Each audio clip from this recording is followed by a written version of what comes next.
Hello friends, today we will start from historical text. तो इससे पहले जान लेते हैं हम पढ़ क्या रहे थे। हम कल पढ़ रहे थे एंशिएंट इंडिया के हिस्टोरिकल सोर्सेज के बारे में। हिस्टोरिकल सोर्सेज टू टाइप्स के थे, literary sources and archaeological sources. फिर हमने पढ़ा था लिटरेरी सोर्सेज भी टू टाइप्स के थे, indigenous sources and foreign sources. तो उसके बाद इंडिजिनस सोर्सेज हमने पढ़ा था। इंडिजिनस सोर्सेज भी टू टाइप्स के थे, religious sources and secular sources. फिर हमने रिलीजियस सोर्सेज के बारे में पढ़ा। रिलीजियस सोर्सेज कौन कौन से थे? Brahmanic text, Buddhist text, Jain text. उसके बाद हमने पढ़ा था सेक्युलर टेक्स्ट। सेक्युलर टेक्स्ट कौन कौन से थे? Historical sources, semi historical sources और बायोग्राफिकल सोर्सेज। तो कल हमने रिलीजियस सोर्सेज के बारे में पढ़ लिया था। आज हम इन सेक्युलर सोर्सेज के बारे में पढ़ेंगे। सेक्युलर सोर्सेज में सबसे पहले आता है हिस्टोरिकल टेक्स्ट। तो हम इसके बारे में आज स्टार्ट करते हैं। Historical text, although there is no such text of ancient India that can be properly called historical text. ये इसमें कह रहे हैं कि एंशिएंट इंडिया में कोई भी ऐसा टेक्स्ट नहीं है जिसको हम प्रॉपरली हिस्टोरिकल टेक्स्ट कह सकें, because almost every text had written in literary और रिलीजियस सोर्सेज। क्योंकि ऑलमोस्ट सभी टेक्स्ट लिटरेरी और रिलीजियस कलर में लिखे गए हैं। But there are some certain text in which some historical material are available in dispersed manner. लेकिन फिर भी वहाँ पर कुछ सर्टेन टेक्स्ट हैं जो हिस्टोरिकल मटेरियल अवेलेबल है जिनमें। नेक्स्ट है Kautilya's Arthashastra was compiled in 4th century. Kautilya का अर्थशास्त्र, ये याद रखना है, कौटिल्य ने क्या लिखा था? Arthashastra. Was compiled in 4th century BC। It gives not only detailed information regarding the system of administration. ये केवल एडमिनिस्ट्रेशन के बारे में ही नहीं बताता, but also an idea of social and religious life of people of that time. उस time के सोशल और रिलीजियस लाइफ के बारे में भी बताता है। कौटिल्य कौन था? कौटिल्य को चाणक्य भी कहा जाता है। कौटिल्य था चंद्रगुप्त मौर्य का प्राइम मिनिस्टर था Kautilya. It is comparable with Aristotle politics and Machiavelli's prince. इस कौटिल्य के अर्थशास्त्र को हम किससे कंपेयर कर सकते हैं? एरिस्टोटल का जो पॉलिटिक्स है और मैकियावेली के जो प्रिंस है, ये इन्होंने लिखा है। एरिस्टोटल ने लिखी है पॉलिटिक्स, मैकियावेली ने लिखा है प्रिंस। इससे ही हम कंपेयर कर सकते हैं कौटिल्य के अर्थशास्त्र को। नेक्स्ट है कामंदक का नीतिसार। अब यह आता है नीतिसार किसने लिखा? कामंदक ने। 4th सेंचुरी से 6th century AD। Throws some light on monarchy of Gupta period. ये गुप्ता पीरियड की मोनार्की होता है, शासन काल कह लो, कुछ भी कह लो, उसके बारे में हमें बताता है। नेक्स्ट है शुक्राज का शुक्र नीतिसार। शुक्र नीतिसार किसने लिखा? शुक्रा ने। Throws some light on monarchy of that time. Next है सोमदेव सूरीज का नीतिसार नीति काव्य मित्र। नीतिसार नीति काव्य मित्र किसने लिखा? सोमदेव सूरी ने। Gives information about state monarchy of that time. उस टाइम के स्टेट मोनार्की के बारे में बताता है। नेक्स्ट है बृहस्पत्या अर्थशास्त्र। बृहस्पत्या अर्थशास्त्र किसने लिखी? बृहस्पति ने। Is a text in Kautilya's अर्थशास्त्र ट्रेडिशन। तो ये क्वेश्चन आ सकता है, कौटिल्य के अर्थशास्त्र ट्रेडिशन से रिलेट करता हुआ कौन सा टेक्स्ट लिखा गया है? बृहस्पत्या अर्थशास्त्र।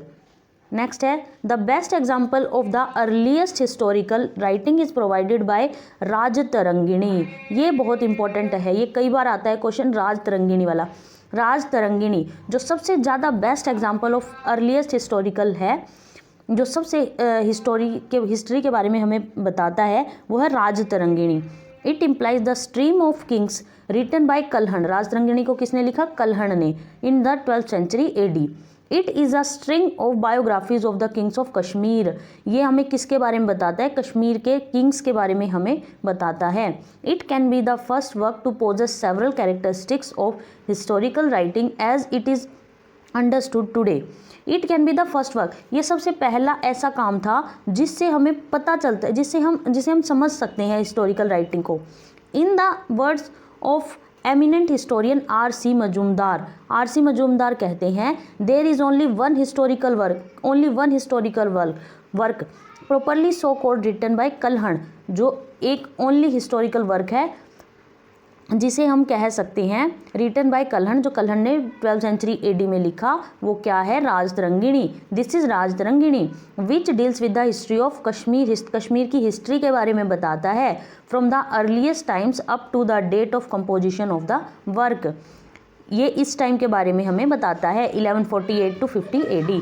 It assumes however a regular historical form only from the 7th century AD, the earlier chapter being a medley of confused tradition and fanciful imagination। तो ये किसके बारे में? इससे पहले जितने भी लिखे गए थे ना, वो सब कंफ्यूज ट्रेडिशन थे या फिर फैंसीफुल इमेजिनेशन थे, उनमें बस इमेजिनेशन ही किया गया था। इस 7th century AD से पहले जो भी टेक्स्ट लिखे गए थे वो सब कंफ्यूज ट्रेडिशन थे। नेक्स्ट है द क्रॉनिकल्स ऑफ गुजरात, प्रबंध कोश। गुजरात की क्रॉनिकल के बारे में किसमें बताया गया है? प्रबंध कोश में, जो किसने लिखी? राजशेखर ने। हमीर मर्दन जयसिंह ने, तेजपाल प्रशस्ति वास्तुपाल ने, प्रबंध चिंतामणि मेरुतुंग ने, etcetera throws light on the history of Gujarat. तो ये बता रहा है कि गुजरात की हिस्ट्री के बारे में कौन कौन बताता है? प्रबंध कोश किसने लिखी? राजशेखर ने। हमीर मर्दन किसने लिखी? जयसिंह ने। तेजपाल प्रशस्ति वास्तुपाल ने। प्रबंध चिंतामणि मेरुतुंग ने। ये सब किसके बारे में बताते हैं? हिस्ट्री ऑफ गुजरात के बारे में बताते हैं। The most remarkable text among the chronicles of Sindh. अब सिंध के बारे में कौन बताता है? मोस्ट रिमार्केबल टेक्स्ट कौन सा है? वो है चचनामा। सिंध के बारे में कौन बताता है? Chachnama. In the 8th century AD Qazi Ismail Qazi of Alor, Alor का काजी था काजी इस्माइल, अपॉइंटेड बाय मोहम्मद बिन कासिम, मोहम्मद बिन कासिम ने अपॉइंट किया था उसको काजी। रोट अ बुक नेमली तारीख सिंध व हिंद। इसने कौन सी बुक लिखी? काजी इस्माइल ने तारीख सिंध व Hind. It implies history of Sindh और हिंद, हिस्ट्री ऑफ सिंध और Hind in Arabic language, Arabic language में लिखी। विच इज ट्रांसलेटेड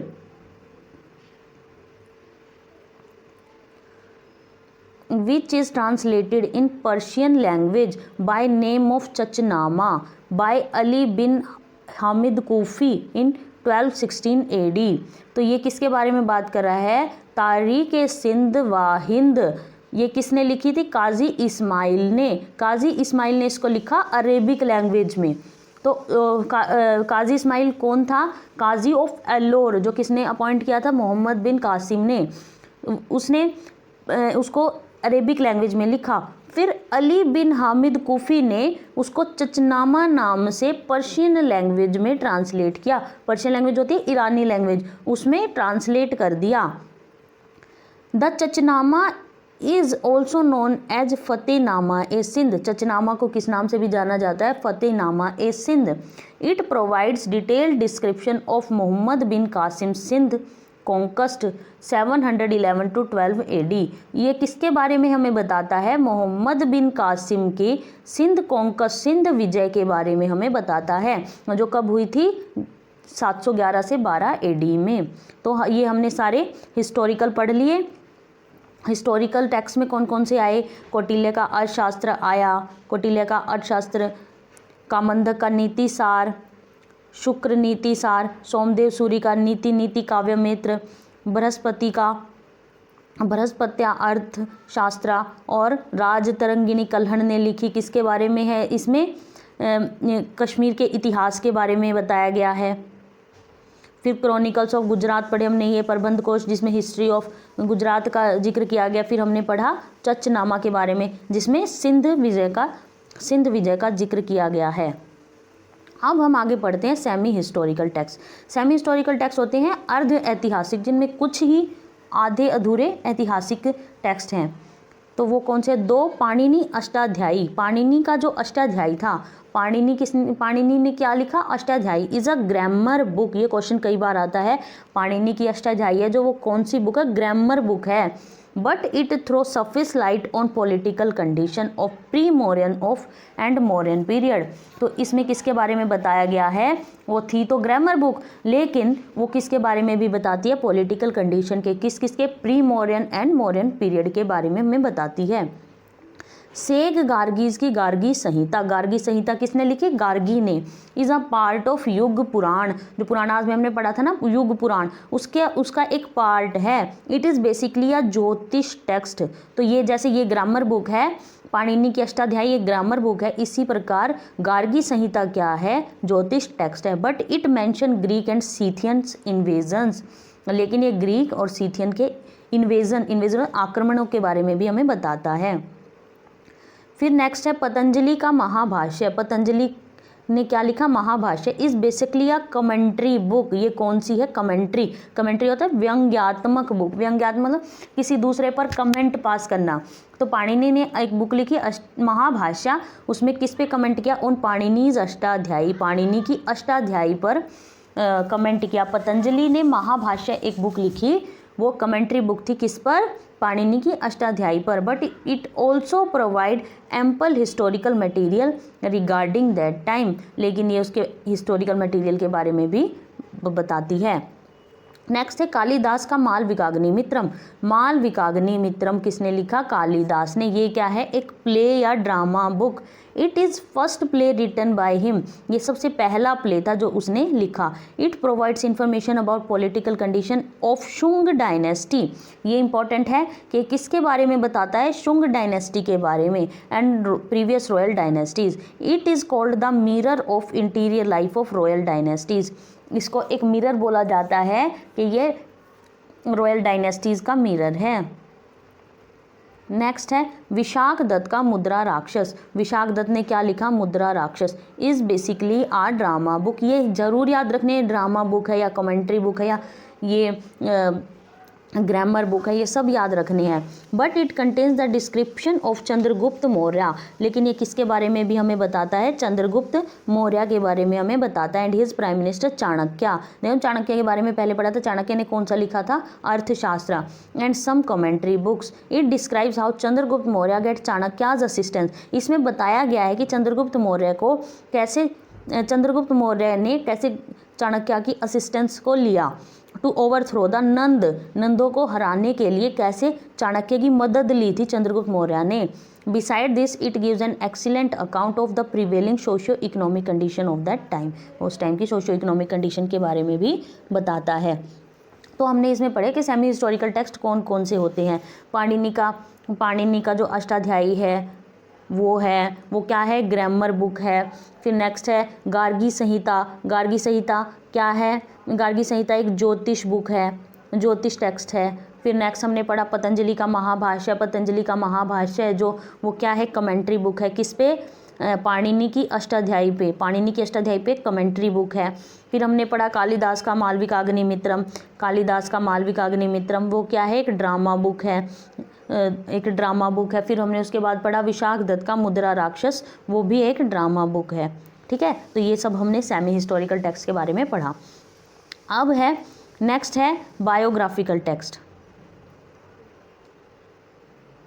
नेक्स्ट है biographical text. Biographical writers took lives of their royal patrons as the theme of their literary works. तो जो biographical text होते हैं मतलब बायोग्राफी, किसी भी व्यक्ति की बायोग्राफी लिखना। तो बायोग्राफी में मतलब इस पर हम ज़्यादा ट्रस्ट नहीं कर सकते, क्योंकि बायोग्राफी क्या होती है? बायोग्राफी जिस आदमी के द्वारा लिखी जाती है और जिसके लिए लिखी जाती है वो क्या होता है? वो उसकी बस पॉजिटिव ही चीज़ें दिखाता है, नेगेटिव चीज़ें नहीं दिखाता, इसलिए हम इन बायोग्राफिकल टेक्स्ट पे ज़्यादा ट्रस्ट नहीं कर सकते।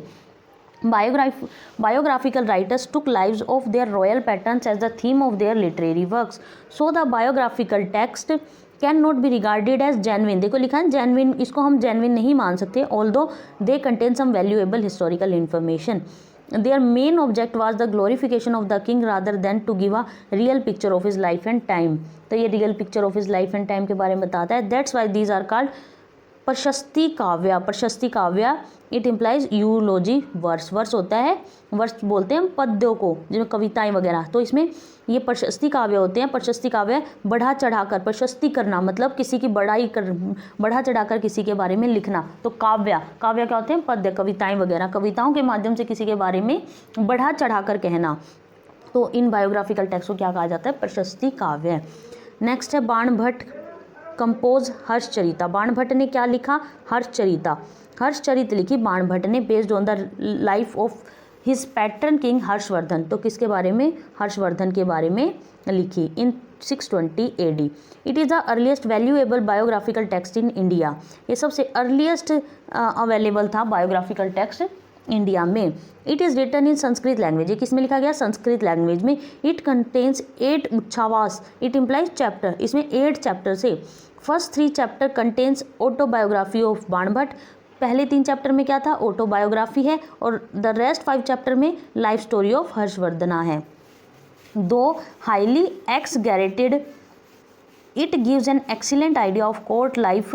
तो ये किसके बारे में? कोर्ट लाइफ के बारे में बताता है, उस टाइम की जो राज्य का जिंदगी थी उसके बारे में, under Harshavardhana, and the social and religious life in this time. Next है वाकपति राज की गौड़वाहो। वाकपति राज की गौड़वाहो, गौड़, इसको गौड़वधय भी कह देते हैं। Contains detail description of victories of Yashovarman. तो ये किसके बारे में है? यशोवर्मन की विक्ट्री के बारे में बताया गया है। यशोवर्मन कौन था? The Chandra ruler of Kannauj. Kannauj का चंद्रा रूलर था। In which of the most important event is killing, वध। ये लिखा ना वध, किल, ये जो गौड़ वध, वधा बोल रहे हैं, गौड़ वध ऑफ गौड़ किंग। तो किसके? गौड़ किंग के वध के बारे में है, बाय कन्नौज किंग यशोवर्मना। कैसे कन्नौज के राजा यशोवर्मा ने गौड़ के राजा को मारा था, ये उसके बारे में है। तो गौड़वधा में किसके बारे में है? गौड़ किंग की किलिंग के ऊपर है कि कन्नौज के राजा यशोवर्मन ने उसको कैसे मारा था। नेक्स्ट है पद्म गुप्ता परिमल्स। पद्म गुप्ता परिमल का था Nava Shashank Charita. Describe the life story of Vakpati Muni, the Paramara ruler of Malwa. Malwa के परमार रूलर थे, उनके बारे में किसमें बताया गया है? नव शशांक चरिता में, जो किसने लिखी? पद्म गुप्ता परिमल ने। नेक्स्ट है बल्लाल्स भोज प्रबंध। बल्लाल का भोज प्रबंध था, जो भोज प्रबंध contains the life story of Bhoj, the Paramara ruler of Malwa. किसके बारे में बताता है? भोज के बारे में बताता है। भोज राजा का नाम था, Parmar ruler of Malwa. Next है बिल्हण का विक्रमांक चरिता। विक्रमांक चरित किसने लिखी? बिल्हण ने। देखो ये हमें याद करने पड़ेंगे, ये थोड़े टफ है, लेकिन आप इनको बार बार याद करोगे तो आपको याद हो जाएंगे। बिल्हण का था Vikramanka Charita, recounts the achievements of his patron Vikramaditya 6th। तो ये किसके बारे में बताता है? विक्रमादित्य 6th के अचीवमेंट के बारे में बताता है। Vikramanka the Chalukya king of Kalyani. कौन था ये? Chalukya king of Kalyani. It describe the circumstances in which Vikramaditya 6th Vikramanka ascended the throne of Kalyani. के विक्रमादित्य 6th ने कैसे कल्याणी के थ्रोन को जीता था। नेक्स्ट है संध्याकर नंदिन। संध्याकर नंदिन रामचरिता। रामचरित किसने लिखी? संध्याकर नंदिन ने। Throws light on the history of Pal dynasty. किसके बारे में बताता है? पाल डायनेस्टी के बारे में बताता है। नंदिन कोल्ड हिमसेल्फ। नंदिन हिमसेल्फ क्या कहते, वो खुद को क्या कहता था? वाल्मीकि। जैसे वाल्मीकि ने रामायण लिखी थी ना, तो नंदिन खुद को वाल्मीकि कहता था। नेक्स्ट ऑफ काली युग। काली युग का अपने आप को वाल्मीकि कहता था। एंड हिज पैटर्न, और उसका जो पैटर्न रामपाल था, मतलब जिसके बारे में उसने लिखा था रामपाल, वो राम था। जैसे वाल्मीकि ने रामायण लिखी थी राम जी के लिए, वैसे ही इसने क्या लिखी? रामपाल को राम मानकर काली युग में रामचरित लिखी थी। ठीक है। Nandin wrote his book in extraordinary style so that it simultaneously narrate the story of Rama. ये भगवान राम की ही स्टोरी को नरेट करती है, the hero of Ramayana. And Ramapala the Pala king. Such style of verse या poetry is known as Dvyashraya kavya. Dvyashraya kavya कहा जाता है। It implies a verse with 2 basis.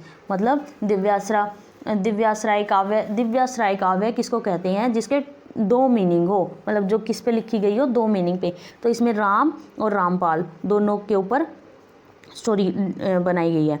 हेमचंद्राज। Next है हेमचंद्राज की संस्कृत प्राकृत टेक्स्ट कुमारपाल चरित। कुमारपाल चरित किसने लिखी? हेमचंद्र ने। वो संस्कृत और प्राकृत टेक्स्ट था। Describe Kumarapala the Chalukya Solanki ruler of Anhilwara. तो कौन था कुमारपाल, कौन था Chalukya Solanki ruler of Anhilwara. It is also a Dvyashraya काव्य।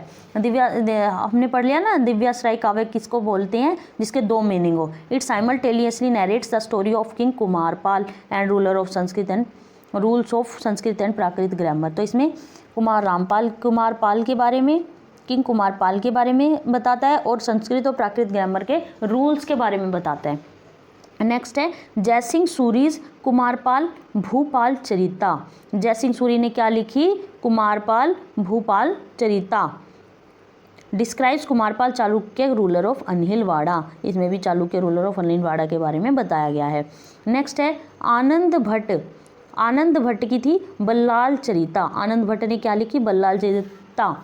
Describe the history of Ballala Sen. किसके बारे में, Ballala Sen, the Sen ruler of Bengal. Next है चंद्रबरदाई। ये बहुत इंपॉर्टेंट है, कई बार आता है। Chand Bardai was a court poet. Chand Bardai कौन थे, कोर्ट पोएट थे एंड फ्रेंड ऑफ पृथ्वीराज तृतीय। पृथ्वीराज तृतीय के जो चौहान के जो शासक थे ना, चौहान रूलर ऑफ शाकंभरी थे पृथ्वीराज तृतीय। चंद्रबरदाई उनके कोर्ट पोएट थे, राजकवि और उनके दोस्त भी थे। तो उन्होंने he wrote Prithviraj Raso the first epic of Hindi language. उन्होंने चंद्रबरदाई ने क्या लिखी, पृथ्वीराज रासो के बारे में लिखा और जो वो फर्स्ट एपिक थी, फर्स्ट महाकाव्य था हिंदी लैंग्वेज का। Prithviraj Raso describe life account of Prithviraj तृतीय। तो ये इसमें पृथ्वीराज रासो में पृथ्वीराज तृतीय के बारे में, लाइफ अकाउंट के बारे में बताया गया है। इन कन्फ्लिक्ट बिटवीन पृथ्वीराज तृतीय एंड मोहम्मद गौरी, और जो उनके बीच में युद्ध हुआ था पृथ्वीराज तृतीय और मोहम्मद गौरी के बीच में, उनके बारे में भी बताया गया है। नेक्स्ट है जैनक्स की पृथ्वीराज विजय। पृथ्वीराज विजय किसने लिखी, जैनक ने। Contains poetic description of struggles of Prithviraj तृतीय द चौहान रूलर। तो इसमें स्ट्रगल के बारे में बताया गया है पृथ्वीराज तृतीय के।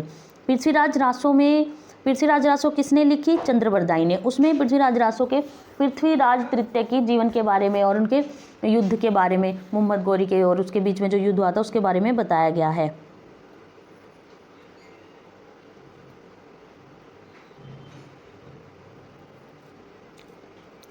नेक्स्ट है जयचंद्राज का हम्मीर काव्य। हम्मीर काव्य किसने लिखा, जयचंद्र ने। Describes the life account of Hammir Dev the Chauhan ruler of Ranthambore के जो चौहान रूलर थे, हम्मीर काव्य में उसके बारे में बताया गया है। वो किसने लिखी थी, जयचंद्रा ने। नेक्स्ट है राजनाथ द्वित्यास। ये किसने लिखी, अच्युत राजा भ्यूद्या राजनाथ द्वितीय ने लिखी थी। Throws light on Achyuta Devaraya the Tuluva ruler of Vijayanagara. जो तुलुव रूलर ऑफ विजयनगर थे उनके बारे में बताया गया है।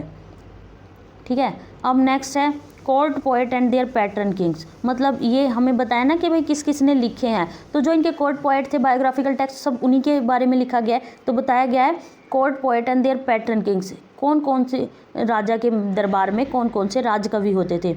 तो इसमें बताया गया बाणभट्ट किसके थे, हर्षवर्धना के थे। बाणभट्ट ने हर्षचरित लिखी थी ना, हर्षवर्धन डायनेस्टी से थे। नेक्स्ट है वाकपति राज यशोवर्मना के पैटर्न की, इनके वाकपति राज के पैटर्न किंग कौन थे, यशोवर्मना, चंद्रा डायनेस्टी थी। पद्म गुप्ता परिमल, इनके कौन थे, वाकपति मुंज थे, परमार रूलर थे जो। नेक्स्ट है वल्लाल के कौन थे, भोज परमार रूलर थे। बिल्हण के थे, बिल्हण ने राजतरंगी ने लिखी थी ना विक्रमादित्य फोर्थ के बारे में, ये चालुक्य रूलर थे, चालुक्य डायनेस्टी से संबंधित थे। संध्याकर नंदन के कौन थे, रामपाल, जो खुद को काली युग का वो क्या मानते थे, वाल्मीकि मानते थे। ठीक है, तो ये किससे थे, पाल डायनेस्टी से थे। हेमचंद्रा के कौन थे, कुमारपाल चालुक्य सोलंकी डायनेस्टी से थे। जयसिंह सूरी के भी कौन थे, कुमारपाल थे, चालुक्य सोलंकी से। आनंद भट्ट के कौन थे, बल्लाल सेन डायनेस्टी से थे। नेक्स्ट है चंद्रबरदाई से कौन थे, पृथ्वीराज तृतीय। चंद्रबरदाई ने पृथ्वीराज रासो लिखी थी ना, तो पृथ्वीराज तृतीय चौहान डायनेस्टी से थे। जैनक भी किससे संबंधित थे, पृथ्वीराज तृतीय से, चौहान थे। जयचंद्र किससे रिलेटेड थे, हम्मीर देव से, चौहान रूलर थे। राजनाथ द्वितीय, ये भी किससे थे, अच्युत देव राय से, तुलुव रूलर थे। ठीक है। तो ये हमने सब कोर्ट पोएट और इनके पैटर्न किंग के बारे में पढ़ लिया, ये आप पढ़ लेना। इसको बार बार पढ़ोगे तो याद हो जाएगा आपको, कोई मुश्किल नहीं है। स्टार्टिंग में मुश्किल लगता है, लेकिन आप धीरे धीरे इनको बार बार पढ़ोगे तो आपको सब याद हो जाएगा।